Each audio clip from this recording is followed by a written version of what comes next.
सभी राष्ट्रवादी और सनातनी भाइयों का स्वागत है पॉलिटिकल बज़ में। दोस्तों, परसों शाम को मैंने एक वीडियो बनाई थी कि राकेश टिकैत के ऊपर में जो हमला हुआ था टाउन हॉल के मैदान में। दोस्तों, वहां पे हजारों लोगों ने जो पहलगाम आतंकी हमला हुआ है उसके विरोध में जन आक्रोश यात्रा का ऐलान किया था। तो वहां के जितने भी लोकल व्यवसायी थे दोस्तों, छोटे छोटे दुकानदार, बिजनेसमैन, इन लोगों ने दोस्तों और कुछ संगठनों की मदद से साथ में ये लोग इकट्ठा है और टाउन हॉल मैदान में इकट्ठा होने का ऐलान किया। वहां पे ये भाई साहब राकेश टिकैत पहुंच गए थे। अब जैसे ही राकेश टिकैत मंच पे चढ़ा दोस्तों भाषण देने के लिए, वहां पे राकेश टिकैत भागो यहां से, निकलो यहां से, जाओ यहां से के नारे गूंजने लग गए और धक्का मुक्की होने लग गई। वहां पे उत्तर प्रदेश की पुलिस ने दोस्तों राकेश टिकैत को पूरी कवर देके उसको वहां से इवैक्यूएट करके निकाल के ले गए। हालांकि मैंने आपको वीडियो भी दिखाया था, जिसके बाद मुद्दा इतना गर्मा गया है कि राकेश टिकैत का भाई नरेश टिकैत, जो उसका भाई है, रात को आता है दोस्तों और भाषण देता है अपने ही लोगों के बीच में कि हम अनुसूचित है, नहीं तो हम लोग धरती लाल हो जाती, वरना धरती लाल हो जाती।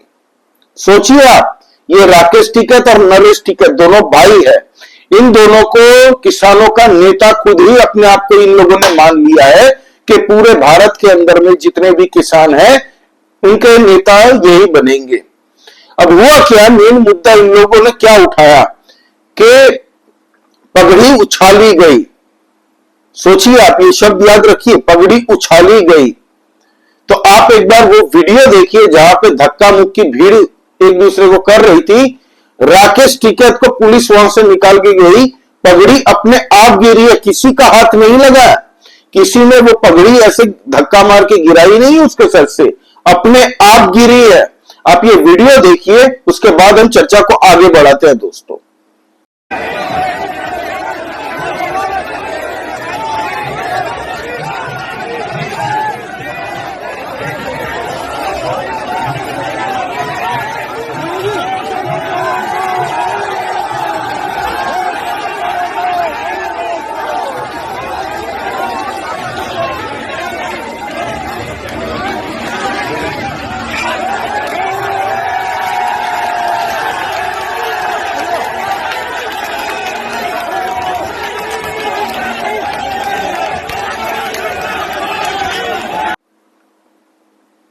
देखा आपने, ये है दूध का दूध, पानी का पानी।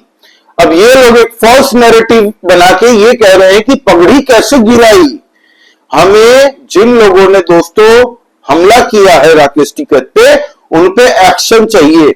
हम लोग महापंचायत बुलाएंगे। तो कल इन लोगों ने महापंचायत बुलाई थी BKU की, भारतीय किसान जो इनकी संस्था है उनके द्वारा बुलाई, यूनिटी, ठीक है।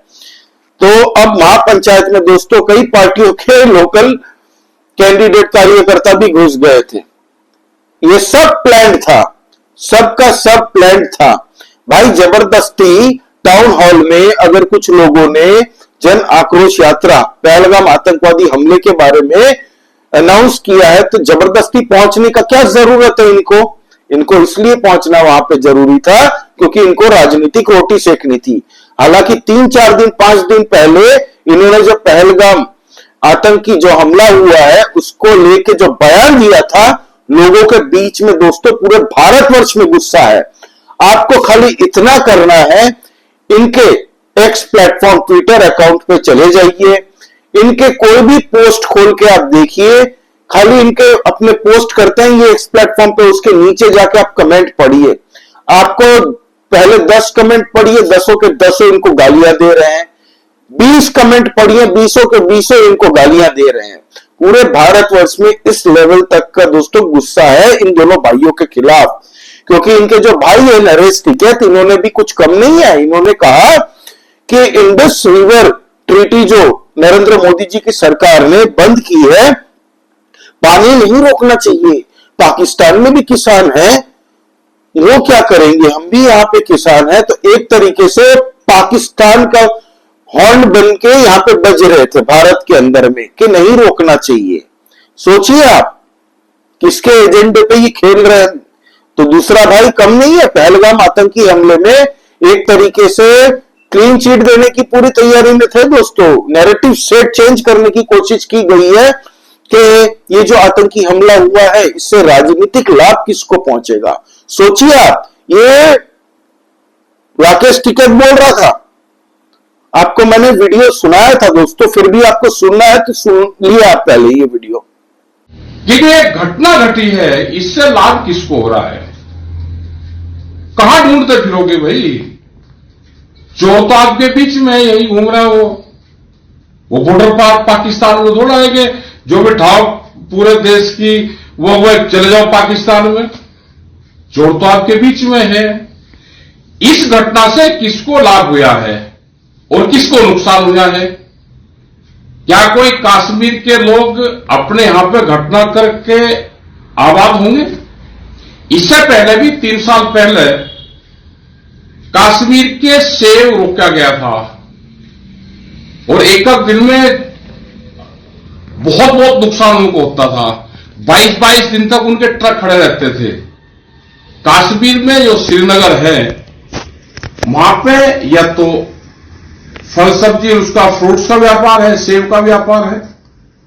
उसका अगर रोकोगे तो जब उनको नुकसान होगा, या टूरिज्म से उनको पैसा आएगा, तो टूरिज्म से पैसा आएगा तो कश्मीर बर्बाद होगा अगर इस तरह की घटना होगी। और लाभ किसको हो रहा है? पूरा चैनल, पूरे मीडिया, पूरे वो सब एक तरफा दिखा रहे हैं। पता सबको है, जिसको भी इससे लाभ है, सवाल उसके पेट में है।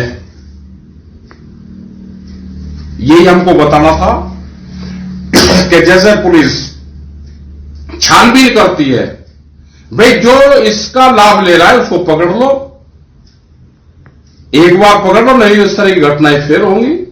वो सारा बता देगा कि उसके गैंग में कौन कौन शामिल है। ज्यादा किसी का नाम लेंगे फिर कहेंगे तो उनका नाम ले लेंगे। जिनको वहां पे इस घटना से लाभ हो रहा है, हिंदू मुस्लिम करने से जिसको लाभ हो रहा है, वो सब घटनाक्रम उनके भीतर है, उनके पेट में है। हम आगे वापसी वन से दिल्ली में पहुंच लिए हम भी, लेकिन पूरा कश्मीर बर्बाद हो गया। वे लोग रो रहे हैं, उन लोगों के फोन आते हैं। धन्यवाद। जय हिंद, जय हिंद भारत, जय हिंद कश्मीर। सुना आपने? तो ये दोनों भाइयों का, ये आज से ऐसे नहीं है, ये दोस्तों हमेशा से भारत को कैसे नीचा दिखाया जाए, नरेंद्र मोदी जी की सरकार को कैसे गालियां दी जाए जबरदस्ती, जहां पे भारत में आंदोलन हो जाता है, ये दोनों भाई नहा धो के खुशबू लगा के पहुंच जाते हैं। आपको पता है जब किसान आंदोलन हुआ था तो ये दोनों भाई पहुंच गए थे वहां पे, और कई महीनों तक वो किसान आंदोलन जो चला था, जिसके बाद में नरेंद्र मोदी जी की सरकार ने कहा कि भाई ठीक है, अगर किसानों को लगता है कि ये तीनों जो नियम हम लेके आए हैं वो किसानों के खिलाफ है तो हम वापस लेते हैं। पता है आपको, किसानों को अगर वो नियम के तहत में अगर किसान आ जाते तो सबसे बड़ा नुकसान ऐसे ठेकेदारों को होता। राकेश टिकैत, नरेश टिकैत, ये जो ठेकेदार होते हैं ना, जो किसानों से 2-2, 3-3 रुपए किलो सब मंडी में बैठ के सौदा करते रहते हैं दोस्तों, और बाजार में अपने मुंह बोले दाम में बेचते हैं। ये किसान नेता है, कभी आपने इनके मुंह से किसानों की बात करते सुनी है? खाली एमएसपी बढ़ा दो, मुआवजा बढ़ा दो। कभी इन लोगों के मुंह से आपने सुना कि किसानों को लॉजिस्टिक्स की सुविधा सरकार उपलब्ध करवाए, किसानों के लिए वेयर हाउस बनाए, स्टोरेज हाउस बनाए? कभी सुना? नहीं। ये दोनों भाई राजनीति रोटी सेक रहे हैं। इनका बड़ा एम्बिशन है कि इनको 2027 में आने वाले उत्तर प्रदेश के चुनाव से या तो समाजवादी पार्टी या कांग्रेस से टिकट मिल जाए। इसीलिए आज इन लोगों ने महापंचायत बुलाई थी। अब महापंचायत में खुद भाई साहब ने मौन रखा था, राकेश टिकैत ने, वहां पे बड़ी पगड़ी इनको पहनाई गई। ठीक है, हालांकि इनकी ही आसपास के चमचे लौंडे लपाड़े रहते हैं ना। अब दोस्तों, उन्होंने जो अभद्र भाषा यूज की है वहां पे, इसके खिलाफ सख्त से सख्त एक्शन की मांग होना चाहिए। ये पूरा भारत मांगता है। सोशल मीडिया में खुले मन से सब बोल रहे हैं दोस्तों, टैग कर करके कि इसको तुरंत जबरदस्त एक्शन होना चाहिए इन सभी लोगों पे। एसएसपी साहब को कहना चाहता हूं कि आपने हमारे टिकैत साहब की पगड़ी पर जो वार करवाया है, आप 10 मिनट का समय दे दो, इन लोगों की लाशें बिठाने का काम किसान लोग करेंगे और भारतीय किसान के लोग करेंगे। और ये सरकार जो रणवों की सरकार है, इन लोगों को मालूम नहीं बच्चों का दर्द क्या होता है और किसानों का दर्द क्या होता है। साथियों, आप मेरे साथ हाथ खड़े होकर कह दो, अगर टिकैत साहब का जब आदेश होगा, इन लोगों को सर कलम करने का हम खुद करेंगे। साथियों, हम डरने वाले नहीं है, हमें टिकैत साहब का आदेश चाहिए। जब टिकैत साहब आदेश कर देंगे, इन लोगों का सर कलम करने का हम खुद करेंगे। साथियों, सुना आपने दोस्तों, गाली दी गई, धमकी दी गई, 10 मिनट में हम बिछा देंगे लाशें, ऐसी ऐसी बातें की गई। जाट समाज और किसान समाज का नाम लेके ये जो नंगा नाच कर रहे हैं ना अपनी राजनीतिक रोटी सेकने के लिए, आज की डेट में कोई किसान, कोई जाट समाज भारत के विरोध में कभी नहीं। ये जाट समाज की लेगेसी है, किसानों की लेगेसी है भारत के। जब जरूर पड़ी थी भारत को, तब यही किसान थे, दिन रात मजदूरी करके जय जवान जय किसान का नारा सबको याद है। कोई जाट समाज इनको अपना नेता नहीं मानता, फिर भी जबरदस्ती आज महापंचायत के अंदर में ये हमेशा बोल रहे थे हमारे पे हमला नहीं हुआ, जाटों पे हुआ है, किसानों पे हमला कर रही है ये सरकार। समझ रहे हैं? मतलब कल को आपके घर में सपोज कोई आपके देश के खिलाफ कल को कोई भी कुछ भी कर ले भारत के अंदर में, उसको अगर मारेंगे तो सबसे पहले बोलेंगे कि अरे अगर वो वकील हुआ तो बोलेगा वकीलों पे हमला हुआ है, अगर वो डॉक्टर हुआ तो देखो डॉक्टरों के ऊपर में हमला हुआ है। वैसे ही अगर कोई मजदूर हुआ तो बोलेगा मजदूरों पे हमला हुआ है। किसी को अगर आप मारते हैं, कोई अगर रॉबरी केस में कुछ भी गलत काम करते हुए पकड़ा गया, उसको अगर मारते हुए वो किसान है तो देखो किसानों पे हमला हुआ है। ये वो गेम खेल रहा है, डर्टी पॉलिटिक्स खेल रहा है।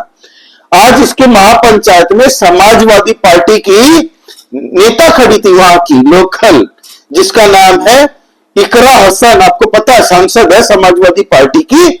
उसने तो एक लेवल और उसने क्या कहा, ये जो टाउन हॉल मैदान में जो भीड़ ने धक्का मुक्की कर रही थी भीड़ आपस में, और इसको गेट आउट के नारे दे रही थी कि यहां से जाओ यहां से जाओ, सोशल मीडिया पे आज ट्रेंड कर रहा है पूरे दिन, राकेश टिकैत देशद्रोही है। किसान लोग लिख रहे हैं बड़े बड़े कि हम मध्य प्रदेश के किसान हैं, हम तुम्हें अपना नेता नहीं मानते, शर्म आती है। कोई उत्तर प्रदेश से लिख रहा है, कोई इनके ही मुजफ्फरनगर से लिख रहा है दोस्तों, कलकत्ता से लिख रहा है, गुजरात से लिख रहा है, पूरे भारतवर्ष से जाट समाज, खुद जाट भाई लोग लिख रहे हैं कि शर्म आती है तुझे, जाट लोग को तू मानते ही नहीं है कुछ। इनके पिताजी की इज्जत हुआ करती थी दोस्तों। ये उद्धव ठाकरे जैसा ही निकला, अपने बाप की लेगेसी को खत्म करने के लिए ये लोग अपने पॉलिटिकल एम्बिशंस को पूरा करने के लिए ये सब काम कर रहे हैं। पता है ना आपको, इसके पुराने बहुत सारे ऐसे कांड है दोस्तों, भारत विरोधी कई ऐसी बातें की है इसने। पूरी कोशिश की थी कि हरियाणा चुनाव में हम जाटों को भड़काएंगे, जाटों ने जो करारा जवाब दिया है ना इनको, खैर इसको फर्क नहीं पड़ता। ये बेशर्म आदमी लोग हैं दोस्तों, जो राजनीतिक रोटी सेकने के चक्कर में समाज के अंदर में हिंसा फैलाने की कोशिश कर रहे हैं और ऐसे 10-10 मिनट की धमकियां दे रहे हैं। पुलिस प्रशासन अपने पे आ गई ना, तो ऐसे ये जो लौंडे लपाड़े आसपास में पाल के रखे हैं ना इन्होंने, इन सबकी सॉफ्टवेयर अपडेट हो जाएगा। कोई जाट समाज इनको अपना नहीं मानता, ना किसान लोग इनके साथ खड़े हैं। समाजवादी पार्टी की सांसद इकरा हसन वहां पे पहुंची तो भीड़ में समाजवादी पार्टी के कार्यकर्ता भी थे। ये सब प्री प्लान था दोस्तों, सबको बता दिया गया था कि फलाना दिन को सबको पहुंचना है, तो मुजफ्फरनगर के आसपास के जगह से भी लोग आए थे और भाई साहब ने आज मौन धारण कर लिया था। उनकी तबीयत भी बदल गई थी, जिसके बाद में राकेश टिकैत को हॉस्पिटल ले जाया गया। अब कहा जा रहा है कि वहां पे स्थिति थोड़ी ठीक है, एक्शन तो होगा। योगी आदित्यनाथ जी के उत्तर प्रदेश में ये जो नंगाई आज की है इसने, सॉफ्टवेयर अपडेट तो होगा, और ये पूरी तरह से पॉलिटिकल एम्बिशंस के चलते ही ये मतभेद पैदा करने की कोशिश कर रहा है विद इन द सोसाइटी। अब यहां से मांग उठी है कि जो लोग टाउन हॉल के मैदान में थे, जिन्होंने धक्का मुक्की की, किसको भाई, हजारों की संख्या में लोग थे, भीड़ धक्का मुक्की कर रही थी, इतने लोग भर गए थे खचाखच मैदान में कि एकोमोडेट नहीं हो पा रहे थे। उस बीच ये अपने हीरो बनने के लिए, फैंटम बनने के लिए चले गए भाषण देने। जैसे ही मंच पे चढ़ा, लोगों ने विरोध किया कि तुमने तो अभी 2 दिन पहले देशद्रोही बयान दिया, निकलो यहां से, तुम्हारी जरूरत नहीं है ऐसी की तैसी। फिर वहां से उत्तर प्रदेश पुलिस ने बचा के इसको निकाला वहां से। और पगड़ी की जब ये बात करते हैं ना, पगड़ी किसी ने नहीं उछाली है, खुद ब खुद गिरी है। वीडियो आपने देखा है। और आज पुलिस प्रशासन को ही धमकी दे रहे हैं, योगी आदित्यनाथ जी की सरकार को गाली दे रहे हैं भाई, देख रहे हैं आप। तो ये सब जो इसने किया है, इसकी सजा तो इसको मिलेगी। कब मिलेगी ये देखेंगे। अब दोस्तों होता क्या है ना, ये लोगों को पता है कि हमें, अगर आज राकेश टिकैत को कुछ भी होता है, कोई भी रास्ते पे सड़क पे चलते हुए किसी ने धक्का भी दे दिया ना, तो बोलेगा किसानों पे हमला किया तुमने, किसानों को धक्का दिया है। ये वो हाल है। इन दोनों भाइयों ने हाईजैक करके रखा इस पूरी बीकेयू को। और कोई किसान नहीं है क्या? एक अध्यक्ष है, एक हेड है, और कोई किसान नहीं है। अरे जाटों की लेगेसी रही है, और आज भी जाट के नाम से इज्जत बढ़ती है लोगों की कि हमारे जाट भाई है। ऐसे देशद्रोही बयान देने वाले जाट कभी हो ही नहीं सकते। जाट खुद सोशल मीडिया में लिख रहा भाई। तो ये है दोस्तों पूरा माजरा। भाई की तबीयत बिगड़ गई राकेश टिकैत की, वहां से हॉस्पिटल चले गए, और हॉस्पिटल में बताया जा रहा है कि अब स्थिति स्थिर है। और कुछ नहीं बोला, इसने कुछ नहीं बोला, इनसे बुलवाया गया किसी और से। हालांकि स्थिति, जब बयान ऐसे बयान निकल गए ना, तो ये समझ गया कि मौन धारण करके बैठना ही ठीक है। बंदा बोलता है टिकैत जी हमें अगर बोल दे तो लाशें बिछा देंगे। सोचिए। खैर वीडियो पुलिस के पास भी होगी। अब जो एक्शन प्रशासन वहां का लेगा, आने वाले टाइम में हमें जरूर दिखेगा। तो आप इस बारे में क्या सोचते हैं दोस्तों? आप प्लीज कमेंट करके बताइए। लाइक कीजिए इस वीडियो को दोस्तों, और सब्सक्राइब करिए इस चैनल को। हम लोग देश के इंटरनल पॉलिटिक्स को डिस्कस करते रहते हैं। जय श्री राम सभी सनातनी और राष्ट्रवादी भाइयों को। जय हिंद, वंदे मातरम।